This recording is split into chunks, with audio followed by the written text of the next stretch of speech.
Bien, muy buenas a todos.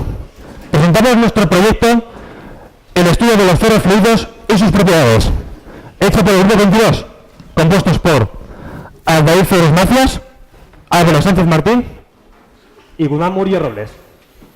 En este proyecto tenemos la intención de construir nuestro propio ferrofluido a base de nuestros propios medios, con instrumentos caseros y materiales caseros o comprados en ferretería. Perdón. Y bueno, métodos fáciles de conseguir, obtenibles en nuestras propias casas o en las ferreterías o farmacias más cercanas. Nuestros objetivos son los siguientes: para fabricación de dicho ferrofluido casero y el estudio de distintas series de propiedades que van a caracterizar dicho ferrofluido, y luego vamos a deducir a partir de ahí sus próximas aplicaciones. Estas dos propiedades se componen de propiedades mecánicas, tensión superficial, viscosidad, y propiedades electromagnéticas, interacción con un campo magnético externo, inducción de un campo magnético por mediante corriente continua y reflexión de ondas electromagnéticas. Para construir el ferrofluido casero utilizaremos primero lana de acero, con una media de licra y un colador obtendremos unas limaduras de hierro de 0,1 milímetros, imanes de neodimio para hacer el campo magnético, el aceite de oliva sobre el cual disolveremos la lana de acero, una báscula, después un recipiente hondo en el que hacerlo, por supuesto las cerillas para quemar la lana de acero y así obtener las limaduras de hierro que necesitamos. Ahí veis el proceso por el cual hemos obtenido las limaduras de hierro que necesitábamos, y ahí veis el resultado tras haber sido colado por el colador y las medias de licra. Viscosidad. Bien. Una de las propiedades mecánicas más importantes a la hora de describir un fluido es su viscosidad. La viscosidad, como todos sabemos, es la resistencia de un fluido a cualquier tensión de cizalladura. Cuanto más viscoso sea este fluido, más se resistirá a deformarse debido a esas tensiones. Para calcular la viscosidad no hemos necesitado ningún experimento ni ninguna medición. Basándonos en nuestros conocimientos teóricos, hemos conseguido, mediante esta fórmula llamada la ecuación de Iring, conseguir hallar el ferrofluido. Los parámetros obtenidos aquí son mu, que es la viscosidad, epsilon, el cociente entre el número de Avogadro y el volumen molar del ferrofluido, la constante de Planck y la exponencial de 3,8 por la temperatura de ebullición del ferrofluido partido la temperatura. Hemos obtenido simplemente los datos del propio aceite de oliva, que es donde hemos metido las limaduras de hierro, con tal de calcular las propiedades mecánicas. Esto se debe a que nuestro ferrofluido casero solo está hecho de limaduras de hierro de 0,1 milímetros de longitud, mientras que los ferrofluidos industriales solo tienen limaduras de 1 nanómetro de longitud, lo que hace la mezcla mucho más estable. En este caso, solo nos hemos basado en las propiedades del aceite de oliva para conseguir hallar la viscosidad, teniendo los parámetros conocidos como el número de Avogadro, la constante de Planck y la temperatura, que es la temperatura ambiente, 25 grados centígrados. Sabemos que la temperatura de ebullición del aceite de oliva es 225 grados centígrados y que el volumen molar 0,19 centímetros cúbicos partido gramos mol. Con esto obtenemos los resultados. La viscosidad equivale a 0,081 a un error absoluto o un error mayor de 10 a la menos 3 pascales por segundo. A esto hay que añadir que la ecuación de Iring tiene un error relativo del 25%. Esto puede parecer un número demasiado exagerado y en realidad es poco preciso, pero a este tipo de magnitudes tan pequeñas podemos determinar que es fiable. Buenos días. Os voy a introducir un poco una aplicación del ferrofluido. Primero os voy a explicar 3 propiedades para que entendáis el concepto de la aplicación que vamos a realizar posteriormente. En primer lugar vamos a hablar del ferrofluido como sólido y líquido, la estructura y el ferrofluido como material paramagnético. En cuanto al ferrofluido, como todos bien sabéis, es un material tanto sólido como líquido que al no haber presencia de un campo magnético, este actúa como un líquido, pero al someterlo a campos magnéticos se puede apreciar que se forma una estructura sólida. Entonces, al implantar el campo magnético se crea este sólido. En cuanto a la estructura, al acercar un imán se suelen formar unos picos, como habéis visto en la imagen anterior, y al incrementar más el campo magnético, por ejemplo, al acercar más el imán de neodimio, las partículas del ferrofluido tienden a fluir hacia arriba. Vale, ahora vamos a ir con el proyecto después de las aplicaciones, de las propiedades que he dicho. Hace un par de años en el Golfo de México se produjo un gran accidente medioambiental, se vertieron petróleo en el mar y a causa de ello un grupo de científicos del MIT en Estados Unidos llevó a cabo un proceso, un experimento para separar el agua del petróleo. Antiguamente ya existían patentes de separación del agua y el petróleo, pero no eran tan eficaces y rápidas y sencillas como con la aplicación del ferrofluido. ¿En qué consistía esto? Pues que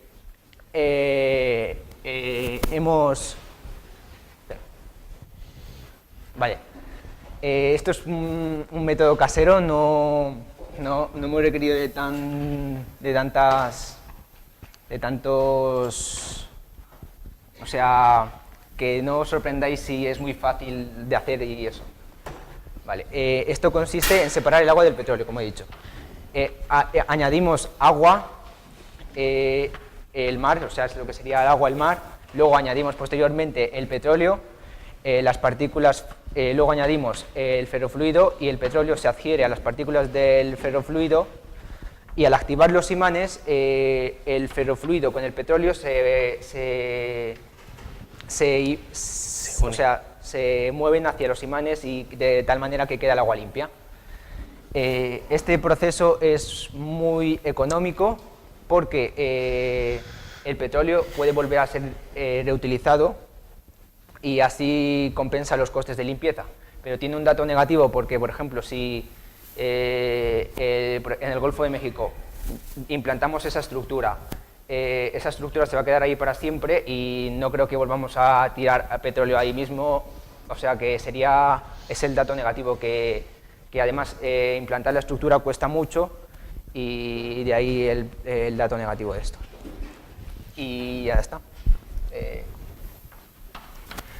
También queda decir que para la demostración del petróleo nosotros solamente hemos podido utilizar petróleo desengrasante, el típico que utilizan los artistas. Nuestra intención era hacer esta práctica con crudo, para hacerlo más real. No lo hemos podido conseguir a tiempo, por lo cual nos contentamos con agua y un poco de colorante. El resultado fue bastante eficaz, nos sorprendió el poco tiempo que fue necesario. Estudio de la tensión superficial por parte de Guzmán. La tensión superficial es otra de las propiedades mecánicas de los fluidos importantes para estudiar. Es la fuerza que se ha de meter en un fluido para que se expanda a una unidad de área en la superficie de un sólido. Para esto, para hallar la tensión superficial de nuestro ferrofluido casero, hemos precisado el método de Dunois. Este método consiste... Sí, es un nombre francés. Este método consiste en crear un dinamómetro y mediante ese dinamómetro unirlo a un aro de aluminio en la que se sumerge en el ferrofluido. Tras sumergerlo, se emerge del mismo líquido, en la que se crea una tensión y se crea una fuerza tirando para abajo del dinamómetro, del que se podrá calcular mediante esta fórmula, en la ecuación de Dunois, la tensión superficial. No ha sido muy complicado construirnos nuestro propio dinamómetro. Con materiales caseros obtenidos de ferreterías u obtenidos de farmacéuticas, nos ha salido este ferrofluido. Este dinamómetro. El dinamómetro nos ha servido junto a la cesta de aluminio, hecho con una lata de Coca-Cola, para darnos la ecuación final. El resultado ha sido 3 pondios, lo que equivale a un resultado final de 3,18 por 10 a la menos 4, a un error máximo de 10 a la menos 6 newtons partido centímetro. Ese ha sido el resultado de la tensión superficial.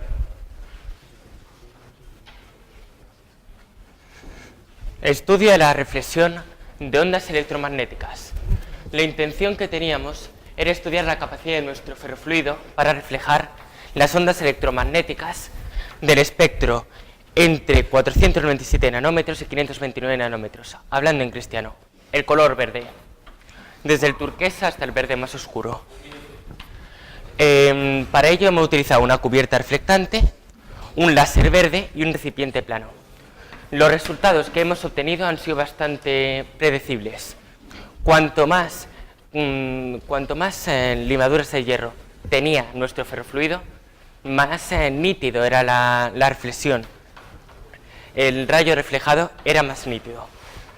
En el caso de cuanto menos era su concentración, mayor era la difuminación del rayo reflejado. Aquí veis aquí podéis ver el proceso por el cual hicimos la cúpula, con papel maché, papel de periódico. Y bueno, inducción de un campo magnético por medio de una corriente continua. Aquí lo que hicimos fue coger un tubo metálico, meterle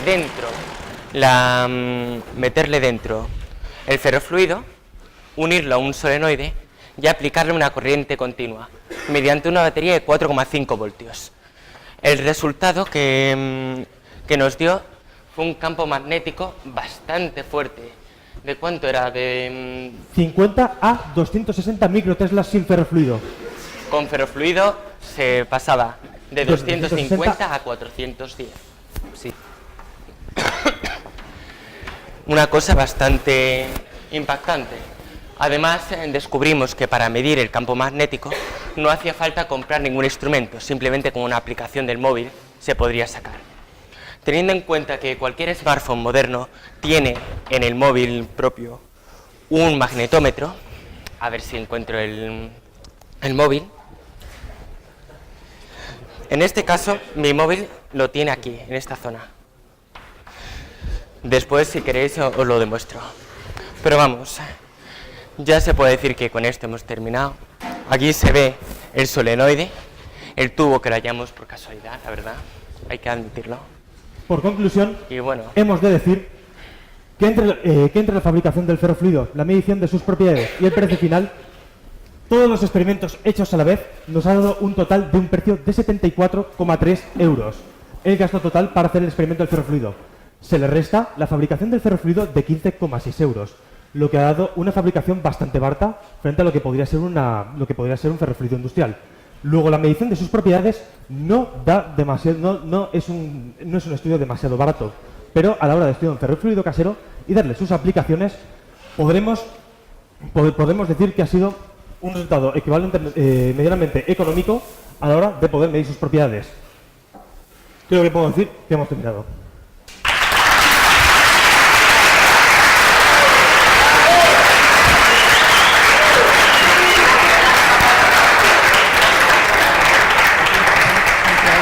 ¿alguna pregunta? Cualquier pregunta que tengáis. Vamos repartiendo también las cosas, ¿no? Sí. ¿Que tenía el dinamómetro? Soy Gonzalo Sánchez, del Grupo 9, y si no he entendido mal, habéis usado colorante en vez de petróleo para el experimento. No, en lo que hemos utilizado ha sido colorante para diferenciarlo del petróleo desengrasante. Este Vale. petróleo es transparente, al igual que el agua. Como los colorantes habíamos utilizado, no se podían mezclar con el petróleo, pero sí se podían mezclar con el agua. Lo que hicimos fue colorar el agua para poder distinguirla del petróleo. Pero el petróleo ese que tenéis se parece mucho al petróleo, por En ejemplo... las propiedades en sus propiedades. No podemos estar seguros, pero tienen bastante en común. Sus propiedades difieren, por eso decimos que de primeras podemos decir que el experimento ha resultado con el desengrasante, pero no podemos asegurar que diera resultado con el crudo. ¿Sí? Víctor Cadilla, del que estaba el otro grupo antes. 17. Bueno, como quieras. Que habéis hablado de que las partículas del petróleo se unían a las partículas de ferrofluido. Sí. Luego, para reaprovechar el petróleo, ¿cómo se separarían esas partículas? Quitando el imán de neodimio.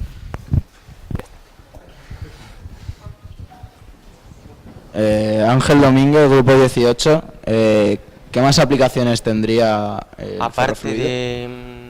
Aparte, como un método eficaz de remediación, se puede aplicar como amortiguador, debido a la propiedad que había dicho antes Alda, que era que ante la presencia de un campo magnético se pasaba de ser líquido a una especie de sólido, pasaba a tener una tensión mucho más fuerte. Por ello se utiliza sobre todo en lo que es en cualquier amortiguador, desde amortiguador de automóviles hasta el de los altavoces, que todos utilizamos para hacer la vida imposible a nuestros vecinos. También se puede decir que esto se le ha aplicado a usar una pintura a los paneles solares. Los paneles solares pierden mucha energía a la hora de absorber la energía solar. Los ferrofluidos consiguen absorber parte de esa energía solar perdida, aumentando la eficiencia de los paneles solares. Además, hace que los bombarderos de los Estados Unidos pasen inadvertidos al radar. Grupo 15, Vale. Iñaki San Félix. Quería preguntaros si, aparte de la relación de tamaño, me imagino, si hay otros factores que influyan en el efecto que tendrá el imán que empleéis para conseguir llevar más cantidad de vuestro material, arrastrar más cantidad de vuestro material.